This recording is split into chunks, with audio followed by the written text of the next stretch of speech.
I don't even know where to begin to introduce a guy like John Yoo. We are so fortunate to have had him work in the Bush administration and to teach over at Berkeley, training young legal minds, and to have written the 2 books that he's written, which are huge contributions to constitutional history and our understanding of the president's power and the power of the Congress. So,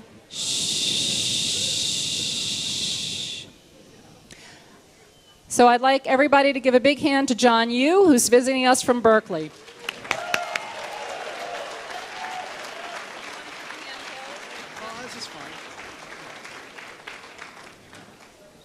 Well, I'd like to thank Sally and all of you for inviting me to join you today. It's always a great pleasure to have any excuse to leave the People's Republic of Berkeley and come to more conservative places like Marin County. People often ask me, and today, by the way, we're selling a wonderful book for $10 off the list price in the back. But a lot of people come by and they ask me, what's it like to teach at Berkeley and being conservative? And I said, well, I think of it like being West Berlin during the Cold War. I'm a shining beacon of capitalism and democracy in a sea of Marxists.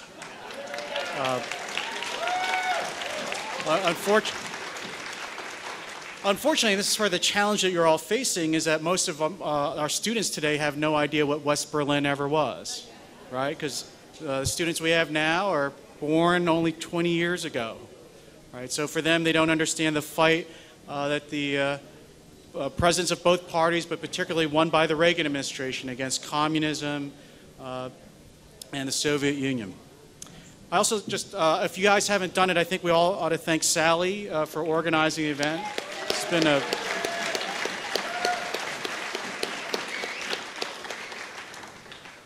you know, friends of mine at Berkeley were very eager to meet her when I told her, you know, the head of one of the leaders of the Tea Party was coming over to Berkeley, and we had to take care of an armed escort first.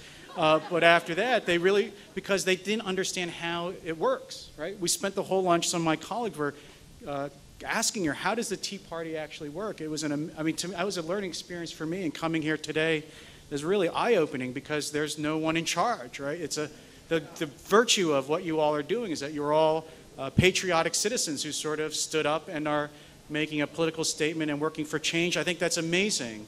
And it's very humbling, actually, as a scholar, because we all tend to think that the political parties run everything, and there's a top-down elite that tells the people what to do. And you're reversing all of that. So it's an amazing thing to watch and to see, and I congratulate all of you. But I'm actually here to talk about the presidency and the Constitution, particularly President Obama.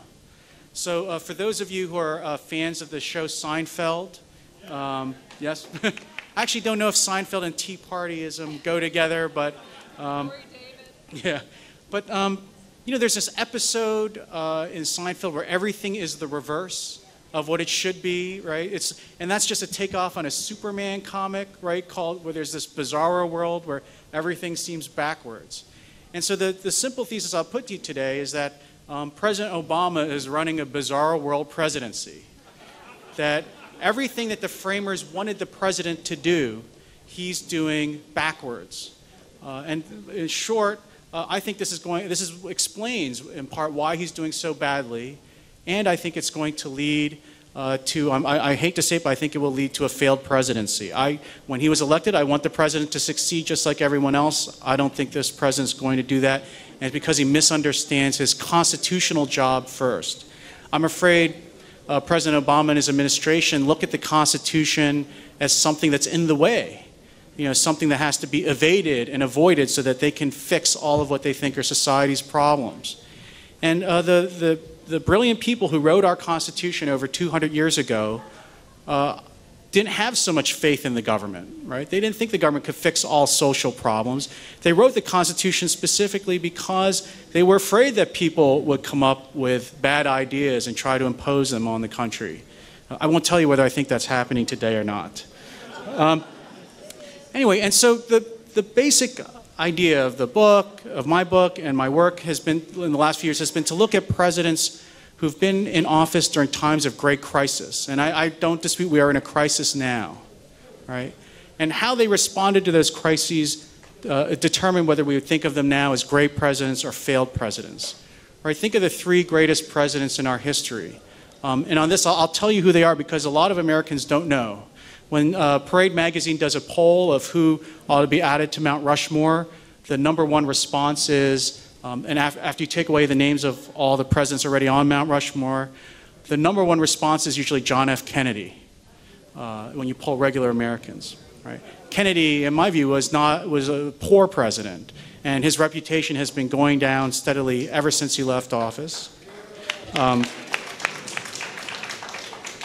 The great presidents are Washington, Lincoln, and FDR, by far. And the reason why is because they were all presidents during times of great foreign threat, of great crisis, and they didn't respond by asking Congress what to do, by shrinking into a shell, by looking to their political parties for answers. They were presidents who saw their primary job as protecting the country within the Constitution's limits, but interpreting their powers in a strong way when it came to national security. Similarly, I think the Constitution, let me just run through President Washington at the start of the country, President Lincoln leading the country through the Civil War, right? If anyone ever asks you, oh, presidents never do anything on their own, they never exercise their constitutional powers unilaterally, the easy answer is the Emancipation Proclamation. Perhaps the greatest act of our government to spread freedom in our history was freeing the slaves. And that was not an act of Congress. That was an act by President Lincoln during the Civil War to defeat the South. FDR, I think FDR was very mistaken in a lot of things he did in the New Deal, but he was a great president for leading us through World War II. And that's why we remember him today as a great president. The flip side is during these periods of great crisis, the Constitution does not intend the presidency to lead domestic social reform or radical change. All of you here are here in part because you're interested in the Constitution. I was talking to a volunteer who was quoting me the Anti-Federalist Papers just a few minutes ago. And in my class, you get an A, but first you have to pay us $30,000 a year. So I encourage you and praise you all for your interest in the Constitution. Right? If you read the Constitution and why it was written the way it was, you read the Federalist Papers, which explain the Constitution, they don't talk about the president leading social reform. They don't talk about the president heading domestic revolution. They gave the president a modest role. They gave the president a veto because they wanted to check Congress. The framers saw Congress as the greatest threat to the civil liberties of the people. And they say, it's quite interesting, they say, the president has to have a veto because otherwise Congress might do things like take money from group, call them A, and give them to group B. Who would ever have thought Congress would do something like that? And they wanted the president to have the veto to be able to stop Congress from engaging in destructive legislation like taking property, like redistributing income, like engaging in excessive regulation. I think what they had in mind something like the health care bill, in fact. Right. So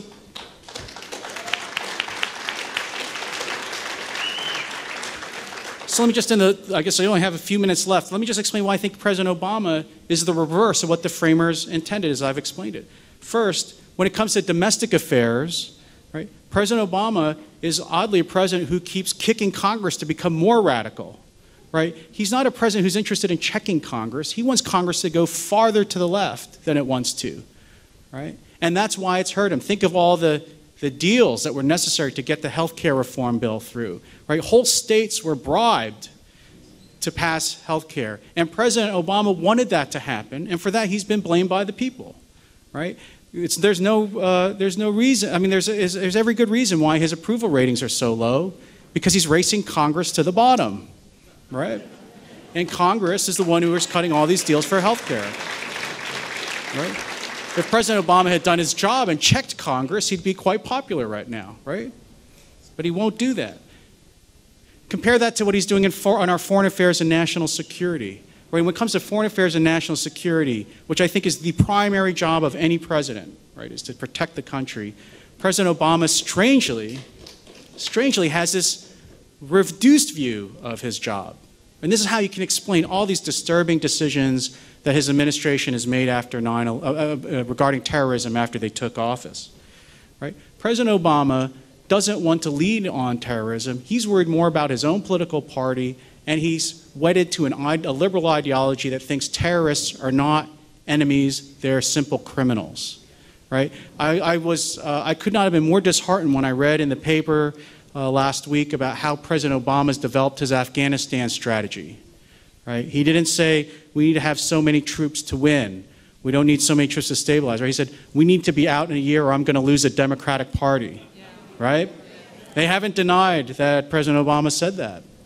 I mean, this is what bothers me, is that President Obama doesn't see his job when it comes to national security and protecting the country.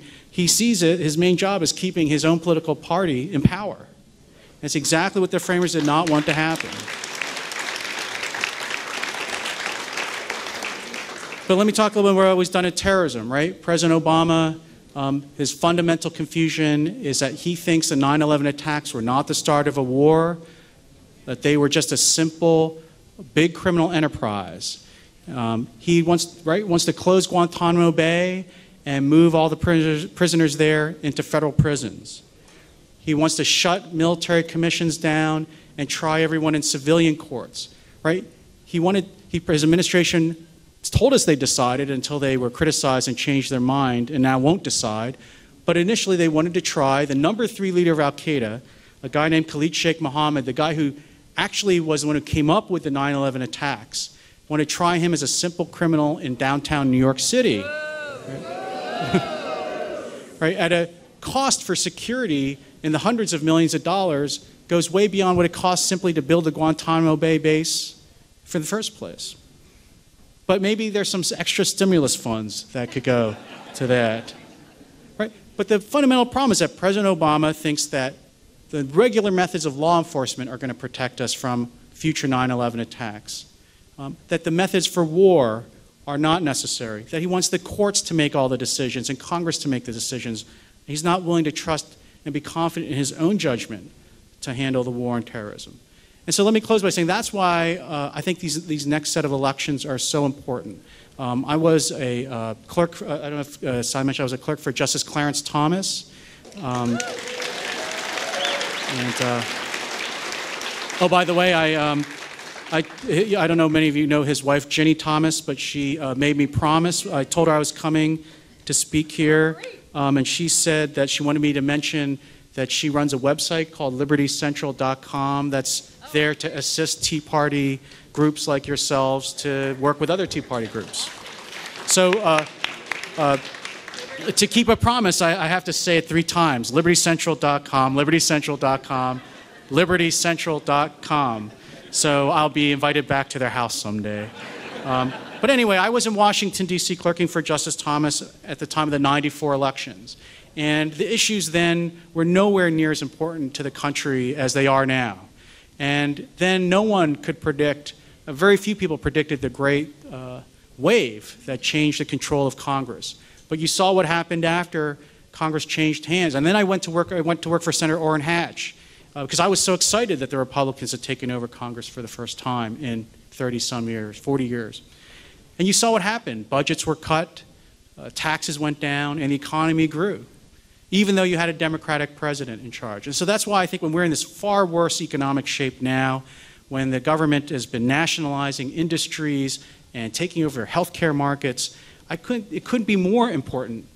It's far more important now than it was in 1994 for Congress to change hands and to block this president domestically and to play the real role the Constitution sets out, which is that that the president should check Congress, not try to drive some kind of social revolution that nobody wants. So thank you very much for having me here. It's been a pleasure, and I encourage you in your future efforts. Thank you.